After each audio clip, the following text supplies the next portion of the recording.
Hello students, welcome to Best Academic Classes. Today we are going to do exercise 1.3 of class 9th maths. So let's begin. First question हमें क्या कहता है?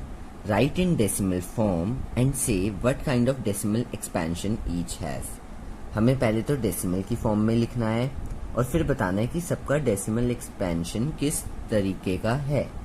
Okay अब हमें पता है कि डेसिमल एक्सपेंशन कितने टाइप्स के होते हैं.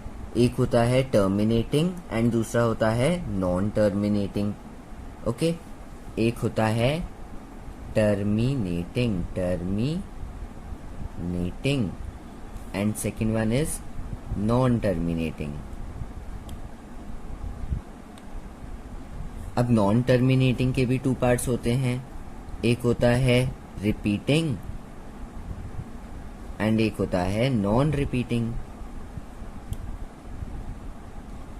अब इसका मतलब क्या होता है? टर्मिनेटिंग वो होता है कि जब हम किसी भी नंबर को किसी भी नंबर से डिवाइड करते हैं और अगर वो डिवाइड पूरा कंप्लीट हो जाए, चाहे वो डेसिमल के बाद ही क्यों ना कंप्लीट हो, हमारा रिमाइंडर 0 आ गया तो वो टर्मिनेटिंग होता है. और अगर रिमाइंडर 0 नहीं आता तो वो नॉन टर्मिनेटिंग होता है. नॉन टर्मिनेटिंग के भी 2 पार्ट्स होते हैं. एक होता है रिपीटिंग, एक होता है नॉन रिपीटिंग. मतलब जैसे हम डिवाइड कर रहे हैं, अभी क्वेश्चंस आएंगे तो उसके अकॉर्डिंग मैं आपको समझाता रहूंगा. अब यहाँ पे फर्स्ट पार्ट दिया है 36/100. हमें पता है 2 zeros होते हैं तो हम पीछे से 1 2 नंबर छोड़ के पॉइंट लगा देते हैं, डेसिमल लगा देते हैं. तो ये बना 0.36, आगे हमने 0 लगा दिया. अब ये डिवाइड कंप्लीट हो गया तो इसका नाम क्या हुआ? ये हो गया टर्मिनेटिंग. ओके सेकेंड पार्ट हमारा है 1/11. 1/11 अब हमें पहले इसे डिवाइड करना पड़ेगा. अब बच्चे क्या करते हैं, 11 अंदर कर देते हैं, 1 बाहर कर देते हैं. वो आपकी सबसे बड़ी मिस्टेक है. जो भी नंबर डिनोमिनेटर में होता है वो वाला नंबर बाहर आता है एंड न्यूमरेटर वाला नंबर अंदर आता है. ओके अब देखो 11 की टेबल में 1 नहीं आता, 1 से छोटा भी नहीं आता. तो हम क्या करेंगे, यहाँ 0 पॉइंट डाल के एक और 0 ले आए, फिर एक और 0 लाना पड़ेगा क्योंकि 10 भी नहीं आता था. अब 11 9 99, क्या बचा? 1 बचा. फिर यहाँ 0 आएगा, फिर एक और 0 आएगा. अब 2 0 लिए तो यहाँ पे भी एक 0 आएगा. डिवाइड तो आप लोगों को आता ही है ना करना. फिर यहाँ 9 आ जाएगा, फिर 11 9 99 बन जाएगा, फिर 1 आता रहेगा. अब बार बार 1 आए जा रहा है तो मतलब ये तो रिपीट हुए जा रहा है ना. तो इसको डिवाइड करके हमारा आंसर क्या है? 0.90909 ऐसे ऐसे ऐसे रिपीट होता रहेगा. तो अब क्या हमारा डिवाइड कंप्लीट हुआ? क्या कभी भी ऐसे रिमाइंडर 0 आएगा? हमारा तो बार बार 1, यहाँ पे 1, यहाँ पे 1, यहाँ पे 1 ही आया जा रहा है. तो इसको बोलते हैं नॉन टर्मिनेटिंग. अब इसके भी 2 पार्ट थे, रिपीटिंग एंड नॉन रिपीटिंग. हमारे नंबर रिपीट हो रहे हैं, 90909090 ऐसे आएगा, तो ये रिपीट हो रहे हैं तो इसको बोलते हैं non terminating repeating. Okay next part हमारा है 4. ये मिक्स फ्रैक्शन में दे रखा है. मिक्स फ्रैक्शन को इम्प्रॉपर में कैसे करते हैं ये मैंने ऑलरेडी वीडियो बना रखी है, अगर आपको नहीं आता तो आप वहां जाके देख लेना. अब इसके 2 तरीके हैं. एक तो मिक्स फ्रैक्शन को पहले आप इम्प्रॉपर में बनाओ, जो सॉल्व करके ये बनेगा 33/8. अब चाहे आप इन दोनों को डिवाइड करो जैसे ऊपर हमने किया था क्वेश्चन में, या आप ऐसे ही सॉल्व कर दो. ऐसे ही सॉल्व मतलब 4 का 4 लिखा, डेसिमल लगा दिया एंड 1/8 को हमने सॉल्व कर दिया. 1/8 में 1 अंदर 8 बाहर, यहाँ 0.8 1 8, 2 बचा, फिर 0 आ गया, 8 2 16, 4 बचा, 0 आ गया एंड 8 5 40. पूरा कंप्लीट हो गया. 1 2 5 आया पॉइंट के बाद, हमने भी लिख दिया पॉइंट के बाद 1 2 5. पूरा कंप्लीट हो चुका है तो ये हो जाएगा टर्मिनेटिंग. ओके अब नेक्स्ट पार्ट आपका है 3/13. तो हम यहाँ लिखेंगे 13, यहाँ लिखेंगे 3, फिर आ गया 0.13 2 26, 4 रिमाइंडर आया, 13 3 39, 1 रिमाइंडर आया, फिर 0 आएगा. अब 10 भी नहीं आता और उससे छोटा भी नहीं आता, तो एक और 0 आया, फिर यहाँ पे भी 0 लग गया। ठीक है, अब हम आगे इसको कंटिन्यू करते रहेंगे।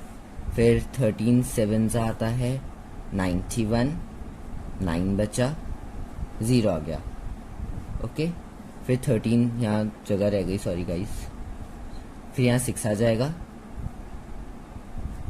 78। फिर हमारा रिमाइंडर 12 बचेगा, फिर ये 120 बन जाएगा। फिर 13 9 1 1 7, फिर 3 बचा। अब देखो, अब फिर 3 बच गया, हमें क्वेश्चन में भी 3 दिया था, अब मतलब आगे फिर से सेम डिवाइड आ जाएगा, तो हम इसको यहीं छोड़ देंगे और यहाँ आंसर लिख देंगे 0 पॉइंट क्या आया 2 3 0 7 6 9। आगे रिपीट होता रहेगा, तो इसको ऐसे ऐसे डॉट डॉट डॉट डाल के। अब ये क्या है, नॉन टर्मिनेटिंग, रिपीटिंग है या non repeating, repeating. Okay, next 2/11,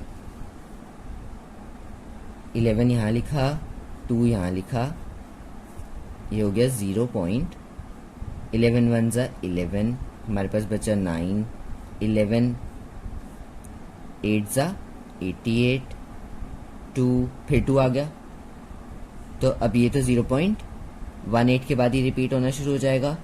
फिर हम यहाँ लिख देंगे non terminating repeating.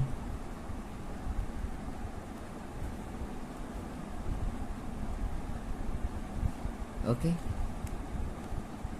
Next part हमें दिया है 329 अपॉन में 400, तो यहाँ आ गया 400, अंदर आ जाएगा 329, फिर एक और 0 लगाना पड़ेगा क्योंकि 329 तो उससे छोटा है।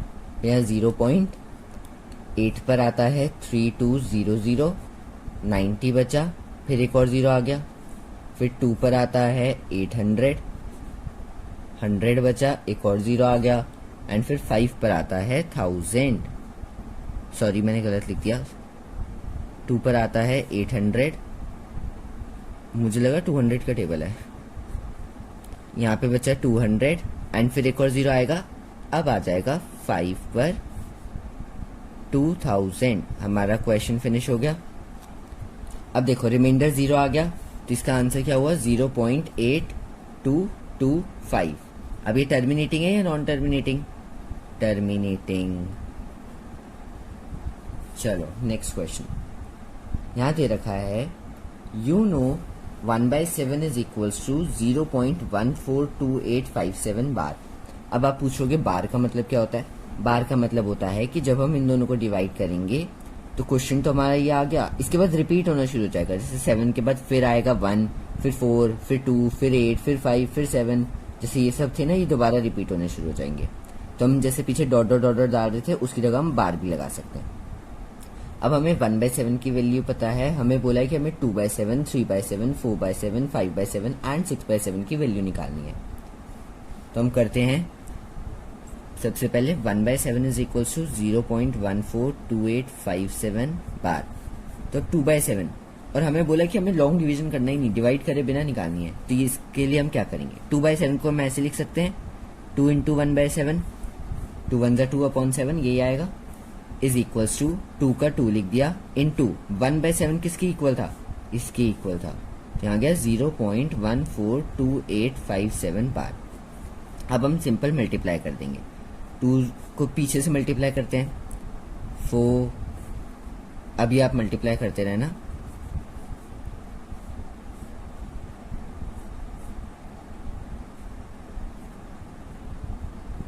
ये आंसर आया। अब कई बच्चे यहाँ पे बहुत बड़ी गलती करते हैं कि उसके ऊपर बार नहीं लगाते।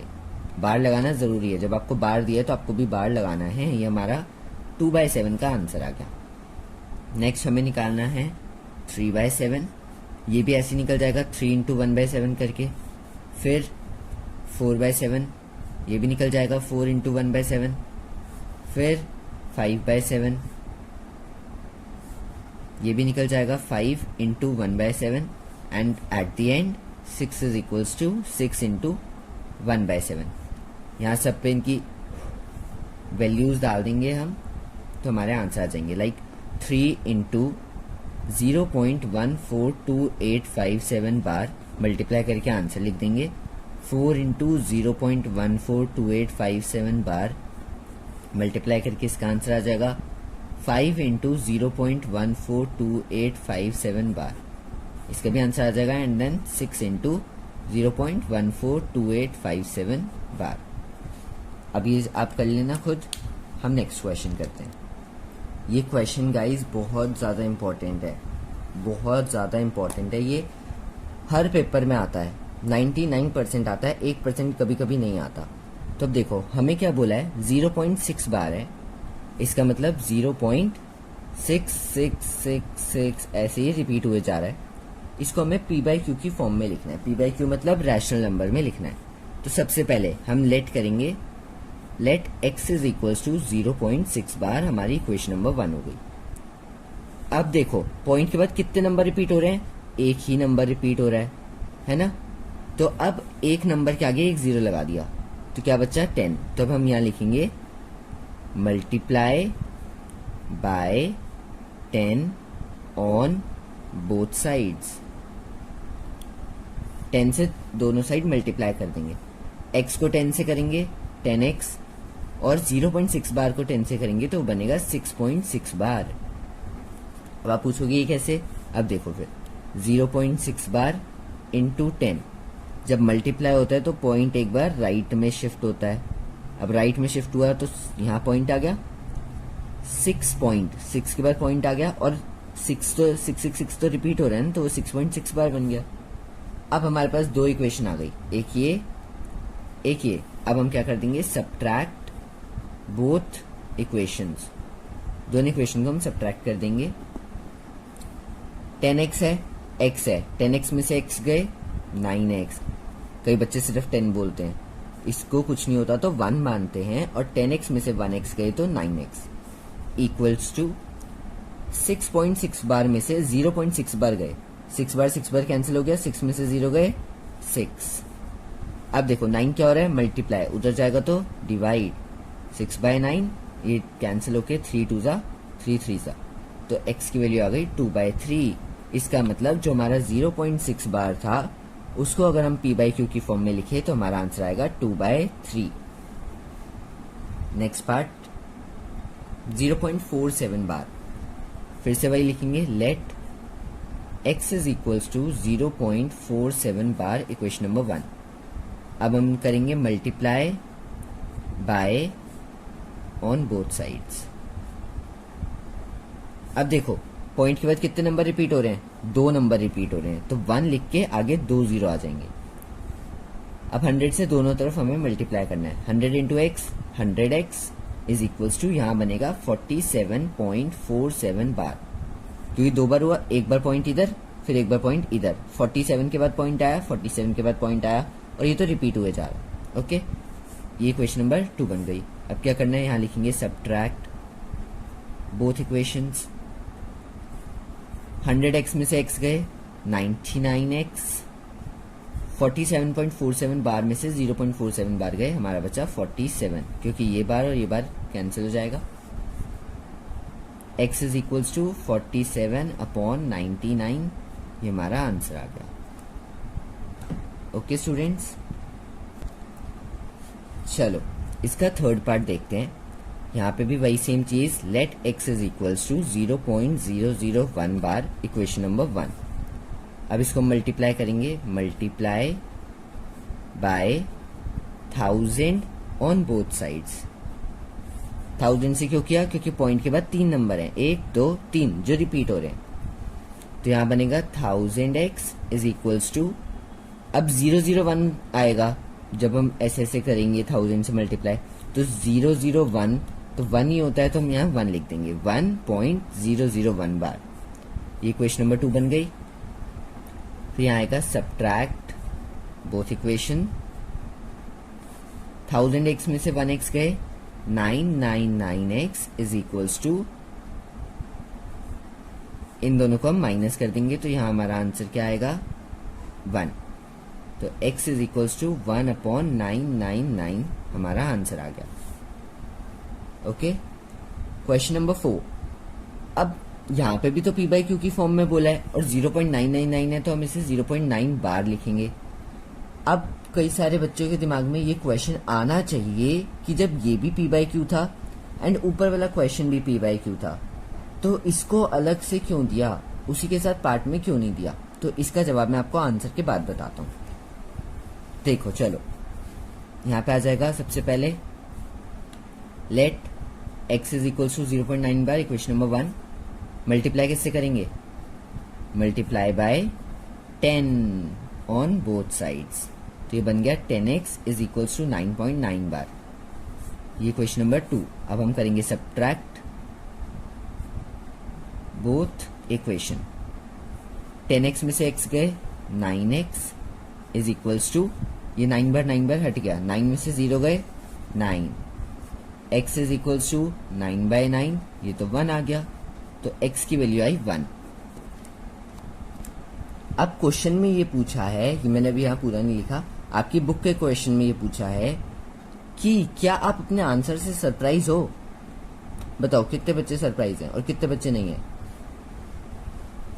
अब मैं बताता हूँ क्यों होना चाहिए और क्यों नहीं होना चाहिए। x की वैल्यू 1 आई, हमें बोला है p बाई क्यू की फॉर्म में होना चाहिए, ऊपर भी एक नंबर होना चाहिए, नीचे भी एक नंबर होना चाहिए, तो क्या ये आंसर सही है। अब कई बच्चे सोच रहे गलत है, पर ये आंसर सही है, क्योंकि जब कोई डिनोमिनेटर नहीं होता तो हमारे पास 1 होता है, तो p बाई क्यू की फॉर्म में ऐसे आ जाएगा। ओके चलो नेक्स्ट पार्ट देखते हैं, नेक्स्ट क्वेश्चन देखते हैं, question number 5। What can the maximum number of digits be in the repeating block of digits in the decimal expansion of 1/17? 1/17 को हमें decimal expansion करना है, मीन्स 17 इधर 1 इधर हम डिवाइड करेंगे, तो बस डिवाइड करना और बताने के पॉइंट के बाद कितने नंबर आएंगे और उसके बाद ये रिपीट होना स्टार्ट हो जाएगा। तो डिवाइड करना स्टार्ट करते हैं, यहाँ 0 आया, फिर एक और 0 आया, तो यहाँ 0 हो गया। अब आपको पता है यहाँ पे ये बढ़ते बढ़ते बढ़ते बढ़ते टोटल 16 डिजिट्स तक जाएगा, फिर इतना बड़ा हम क्वेश्चन करेंगे, तो आप ये डिवाइड खुद से ट्राई करना। ओके बहुत बड़ा आंसर आएगा वैसे इसका। ओके वैसे 17 5 85 होता है, फिर 15 बना, फिर वो 150 बनेगा, फिर कितना बड़ा जाके आपका आंसर आएगा। ओके तो मैंने आपको बता दिया, ये जो है पूरा डिवाइड करके 16 डिजिट्स तक जाएगा आंसर, और उसके बाद जो है ये रिपीट होना स्टार्ट हो जाएगा। मतलब पहले 16 डिजिट्स आएंगे, फिर ये जाके रिपीट होना स्टार्ट होएगा, तो आपको बस पूरा ये डिवाइड करके दिखाना है। ओके इस क्वेश्चन में तो आई होप आप ये तो कर ही लोगे। हम तब तक अब नेक्स्ट क्वेश्चन करते हैं, क्वेश्चन नंबर 6। यहाँ बोला है can you guess what property Q must satisfy. अगर जैसे कोई भी p बाई क्यू की फॉर्म में नंबर आता है, तो q की क्या प्रॉपर्टी होनी चाहिए कि वो पूरा सेटिस्फाई कर देगा, पूरा वो डिवाइड हो जाएगा। तो उसमें क्या होता है, अगर कोई भी नंबर दिया है, जैसे अगर मान लो हमें दिया है 1/10 दिया है, तो जो भी डिनोमिनेटर, ये p होता है ये q होता है, तो जो भी q की वैल्यू आई उसके अंदर 2 और 5 आने चाहिए।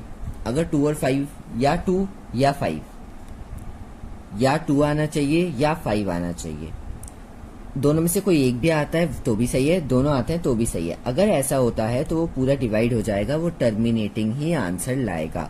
तो हमसे यही पूछा था कि क्यू की क्या प्रॉपर्टी होगी, तो हमें लिखना है prime factorisation of Q has only powers of 2 और पावर्स ऑफ 5 और बोथ। ओके 2 की पावर में आंसर होना चाहिए, 5 की पावर में आंसर होना चाहिए, या दोनों में हो सकता है। नेक्स्ट क्वेश्चन नंबर 7 है write 3 numbers whose decimal expansion are non terminating non repeating. Non terminating और नॉन रिपीटिंग हमें बताना है। तो नॉन टर्मिनेटिंग क्या होता है, जो पूरा डिवाइड ना हो। नॉन रिपीटिंग क्या होता है, जो खत्म भी ना हो, जो रिपीट भी ना हो। तो ऐसे कोई 3 नंबर, अगर आंसर की अगर हम बात करें कि क्या आएगा, तो हमें ऐसे लिखना होता है इस क्वेश्चन में। जैसे मान लो हमने 1 लिया, तो 1 के बाद 1 0 डाला, फिर 1 लेके 2 0 डालेंगे, फिर 1 लेके 3 0 डालेंगे, फिर 1 लेके 4 0 डालेंगे, फिर 1 लेके 5 zeros डालेंगे, फिर ऐसे डॉट डॉट डॉट डाल देंगे। अब देखो ये डिवाइड खत्म भी नहीं हो रहा, और क्या ये रिपीट हो रहे, 1 0 पहले 10 आ गया, 100 आ गया, 1000 आ गया, 10,000 आ गया, लाख आ गया, ये तो रिपीट भी नहीं हो रहे। तो इसको बोलते हैं नॉन टर्मिनेटिंग नॉन रिपीटिंग। तो ऐसे आपको आंसर लिखने होते हैं। जैसे मैंने 0 2 0 लिख दिया, फिर 2 0 0 लिख दिया, फिर 2000 लिख दिया, ऐसे अप टू सो ऑन, ऐसे आप एक और लिख देना। नेक्स्ट है find 3 different irrational numbers between 5/7 and 9/11। Exercise हमारी फिनिश होने वाली है। 3 डिफरेंट इरेशनल नंबर्स बताने हैं 5/7 एंड 9/11 के बीच में। तो सबसे पहले हमें डिवाइड करना पड़ेगा। 7 5 0.7 7 49, 1 बचा, 7 1 7, 3 बचा, 7 4 28, 2 बचा, 7 2 14, 6 बचा, 7 8 56,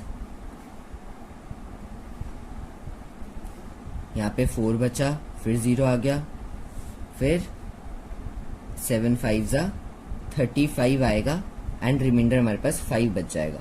अब 5 रिमाइंडर बचा, क्वेश्चन में भी 5 दिया था, तो ये यहाँ पे बार लग जाएगा कि अब ये रिपीट होना स्टार्ट हो जाएगा। अब हम बात करें 9/11 की, तो यहाँ गया 11, यहाँ गया 9, 0.8 पर आएगा 88, फिर 2 बचा, फिर 1 पर आएगा 11, फिर 9 बचा, अभी यहीं पे रिपीट होना स्टार्ट हो जाएगा, तो ये बार आ गया। तो अब हमें आंसर कैसे लिखना है? 5/7 is equals to 0.714285 bar and 9/11 is equals to 0.81 bar. अब सिर्फ इतना ही नहीं पूछा, इसके बीच में 3 अलग अलग इरेशनल नंबर भी पूछे। तो यहाँ पे 0.71 है, यहाँ पे 81 है। 71 से लेकर 81 के बीच में कोई भी 3 नंबर आप लोग खुद डिसाइड कर लो, उसके बीच में हम आंसर लिख देंगे। ठीक है, ये मैंने ये आपको बनाना नहीं है एग्जाम में, ये मैंने इसलिए बनाया है कि ये थोड़ा डिफ्रेंशिएट हो जाए, मिक्स ना हो। तो 0.71, जैसे मान लो हमने 72 लिया, तो 720, 7200, 72000, फिर डॉट डॉट डॉट। हमने पढ़ा था ना ऊपर वाले क्वेश्चन में इरेशनल नंबर कैसे बनाते हैं। इरेशनल मतलब नॉन टर्मिनेटिंग, नॉन रिपीटिंग। ऐसी यहाँ पे फिर 75 ले लिया, 7500, 75000, फिर 78 ले लिया। ओके, ऐसे हम करते रहेंगे। लास्ट क्वेश्चन है क्वेश्चन नंबर 9 एक्सरसाइज का। हमें बताना है कि ये रैशनल है या इरेशनल। रूट 23 ये होता है इरेशनल। नेक्स्ट है रूट 225। अब रूट 225 किसको पता है कि किसी का स्क्वायर रूट है या नहीं है? जल्दी बोलो। ये होता है 15 का, तो रूट 225 की वैल्यू आती है 15, जो कि एक रैशनल नंबर है। अब यहाँ पे ना कोई डॉट डॉट डॉट डॉट है, ना ही ऊपर बार लगा है, तो मतलब ये कंप्लीट डिवाइड हो गया। कंप्लीट डिवाइड हो जाता है तो वो होता है रैशनल। यहाँ पे डॉट डॉट डॉट डॉट है। अब देखो, अब जैसे अगर ऐसे डॉट डॉट डॉट डॉट हो रहा होता है तो वो भी इरेशनल नंबर होता है। एंड ये तो है ही रैशनल, क्योंकि इसके तो हमने एग्जाम्पल्स ही ऊपर पढ़े थे अभी कि 10, 100, 100, और ये आगे बढ़ता रहेगा। तो आई होप कि आपको ये एक्सरसाइज 1.3 अच्छे से समझ आ गई होगी। अगर आपको कोई भी डाउट है तो आप मुझसे नीचे कमेंट सेक्शन में पूछ सकते हैं। तब तक के लिए चैनल को सब्सक्राइब करें और बेल आइकन को ज़रूर दबाएं एंड वीडियो को लाइक करें।